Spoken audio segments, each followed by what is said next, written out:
கமெண்ட்ப்பா கமெண்ட்ப்பா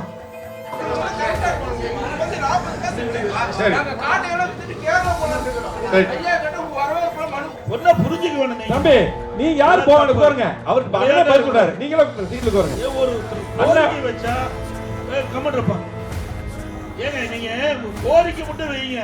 நான் வந்து பொள்ளாச்சியிலேருந்து வரணுங்க. நம்ம வந்துட்டு எடப்பாடி பழனிசாமி வந்து விவசாயிகள் குறைதீர்ப்பு கூட்டம்னு சொல்லிட்டு பொள்ளாச்சியில் வந்து கூட்டத்தை கூட்டியிருந்தார். நான் ஒரு விவசாயி, நான் வந்து தென்னையிலேருந்து பதநீர் நீரை இறக்கி விற்றுட்டுருக்கிறேன்.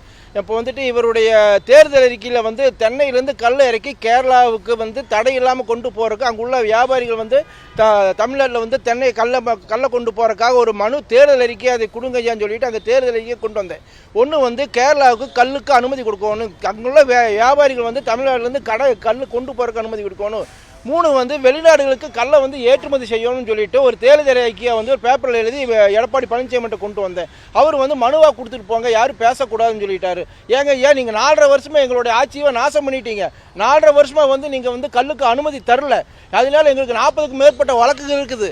இந்த நிலைமையில வந்து உங்களை சந்திச்சாலாவது வருங்காலத்தில் விவசாயிகளுக்கு ஒரு விடிவு வருமென்னு நினச்சிட்டு நான் வந்து உங்களை பார்க்க வந்தேன். நீங்கள் இப்படி புறக்கணிக்கிறீங்களே, எங்களை நியாயமானு கேட்டேன். என்னை வந்துட்டு ஆளுங்கட்சிக்காரர் வந்து ஏடிஎம்கேக்காரர் வந்து கையை பிடிச்சி இழுத்துட்டாங்க. நீ பேசக்கூடாது, ஐயா பற்றி பேசுனீங்கன்னா உன்னை சுத்தப்படாதுன்னு சொல்லிட்டு என்னை வந்து வல்லுக்கட்டாயமாக வெளியிலத்தாங்க. இது வந்து நியாயமானு கேட்குறேன். நான் வந்துட்டு கேரளாவில் இருக்கிற அரசாங்கம் வந்துட்டு உலகம் முழுவதும் இந்த தென்னையிலேருந்து கல்லை இறக்கி கொண்டு போகிறதுக்கு முழு அதிகாரம் கொடுத்து அந்த விவசாயிகளை வாழ்வாதாரத்தை பாதுகாக்கிறாங்க. இங்கே உள்ள எடப்பாடியும் திமுகவும் விவசாயிகளுடைய வாழ்வாதாரத்தையே பாழாக்கிட்டு இருக்கிறாங்க. பார்த்தீங்கன்னா நான் கேரளாவுக்கு வித்துட்டு தமிழ்நாட்டில் இருக்கிற விவசாய பூமி வித்துட்டு நான் கேரளாவுக்கு போகலான்னு சொல்லி கலெக்டர்கிட்ட மனு கொடுக்குறேன்.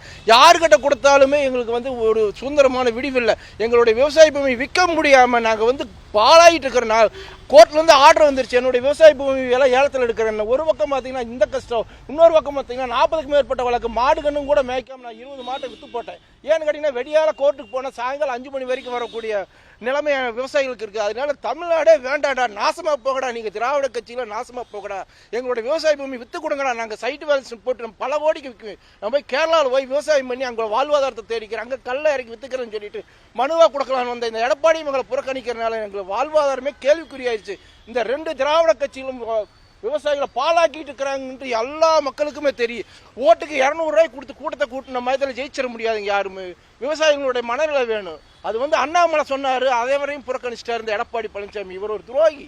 இவர் வந்து வருங்காலத்தில் இவரை முதலமைச்சர் ஆக்குனீங்கன்னா நாடு சுடுகாடாயிரும். ஒரு புறம் ஸ்டாலின் சுடுகாடாக்குறாரு, மறுபுறம் எடப்பாடி பழனிசாமி சுடுகாடாக்கிடுவார். விவசாயிகள் எல்லாம் விழுத்துக் கொள்ளுங்கள் என்று நான் உங்களை மூலியமா தெரிவிச்சுக்கிறேன்.